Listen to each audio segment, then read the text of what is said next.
Jeudi 25 janvier, bonjour à toutes et à tous et bienvenue sur Grand Lille TV pour une nouvelle édition du journal de la rédaction. D'abord vos prévisions météo, vous le savez, avec un temps plutôt sec et dégagé, de belles éclaircies prévues aujourd'hui dans la métropole lilloise. Le vent en tout cas s'est nettement calmé dans la nuit dernière. Les températures, elles, sont en baisse, mais elles restent au-dessus des normales de saison.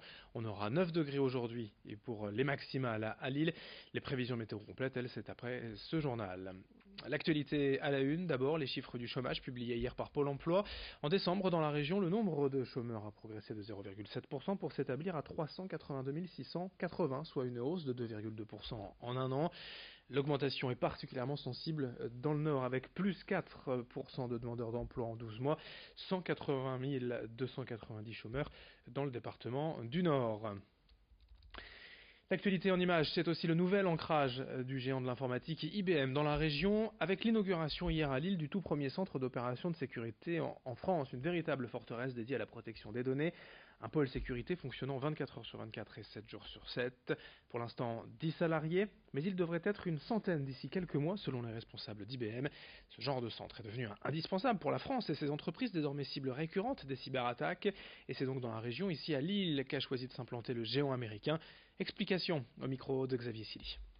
Nous avons l'ambition qui a été confirmée par Nicolas Sekaki d'arriver à 1000 collaborateurs d'ici 3 ans. Ça veut dire que ce sera une activité qui représentera près de 20% de nos activités en France. Donc c'est un pôle extrêmement important. Il y a plusieurs sujets qui nous font croire en avenir et faire tous ces investissements, annoncer ces recrutements. Ça sera la cybersécurité, naturellement, comme aujourd'hui, mais également l'ensemble des sujets de transformation numérique, de l'intelligence augmentée, comme on l'appelle chez IBM, et d'autres sujets autour de la donnée. À Tourcoing, le quartier de l'Union poursuit sa mutation après déjà plusieurs hectares de friches réhabilitées.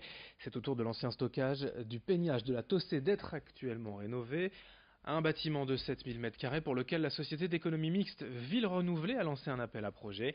L'objectif est de créer un lieu de vie pour les habitants du quartier dans ce secteur en pleine transition depuis maintenant plusieurs années.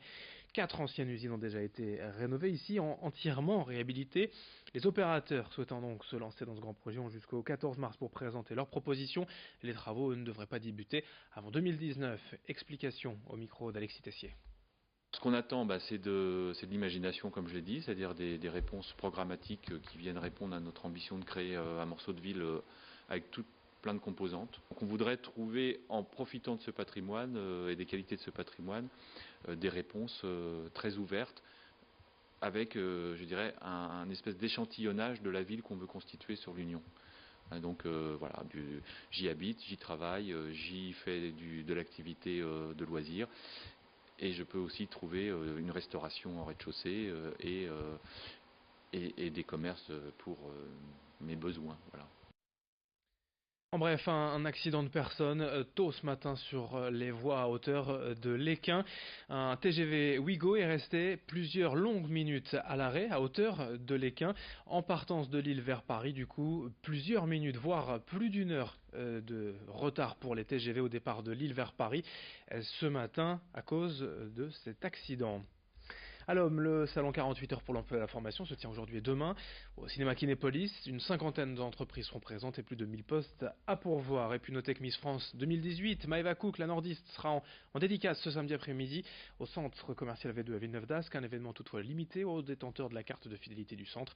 Miss France qui sera également l'invitée de Grand Lille TV cet après-midi à 15h45 ici en direct avec Céline Huret. On passe au sport dans ce journal avec les 16e de finale de la Coupe de France. Le LOSC joue ce soir à Strasbourg. Après 2 défaites de suite en Ligue 1 et une dangereuse 18e place au classement, l'entraîneur Christophe Galtier s'est énervé le week-end dernier en fustigeant l'attitude de certains joueurs, en estimant que plusieurs Lillois n'avaient pas eu l'implication nécessaire lors du dernier match à 3. Il espère une réaction de son groupe ce soir, même s'il sait qu'il ne pourra pas compter sur tout le monde, certains joueurs étant blessés pour cette rencontre.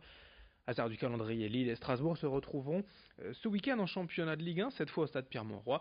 Mais ce soir, donc à 21h, Strasbourg-Lille, c'est en Coupe de France. Brieux Gorchy était à Luchin hier pour la conférence de presse de Christophe Galtier.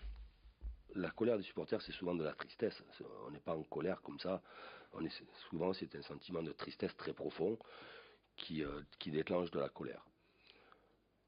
Si je peux leur demander quelque chose, c'est d'être toujours derrière l'équipe et que on s'engage, le staff et moi, mais aussi les joueurs, on va s'engager à être beaucoup plus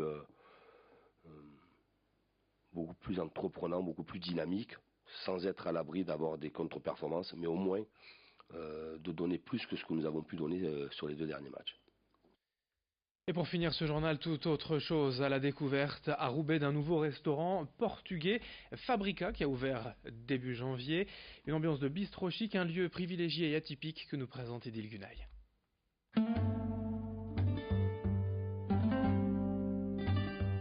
Ici, pas besoin d'enseigne. C'est le bouche à oreille qui incite la clientèle à pousser la porte de Fabrica, une ancienne usine textile reconvertie en palais de la gastronomie portugaise.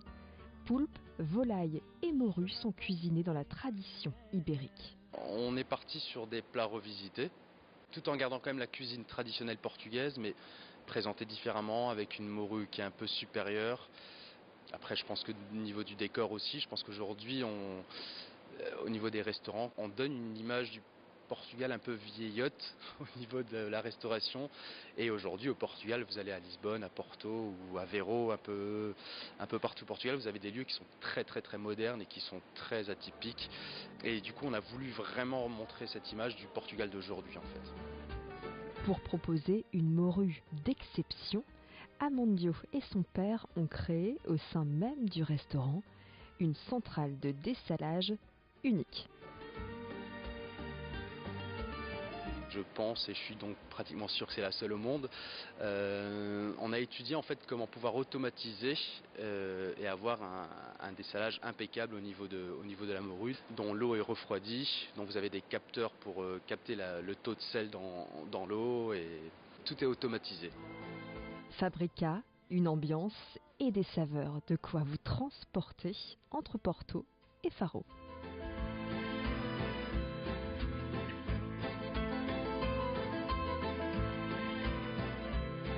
Voyage, bon appétit avec Fabrica, merci Idil Gunaï. Dans un instant, la suite du programme sur Grand Lille TV, vos prévisions météo en ce jeudi.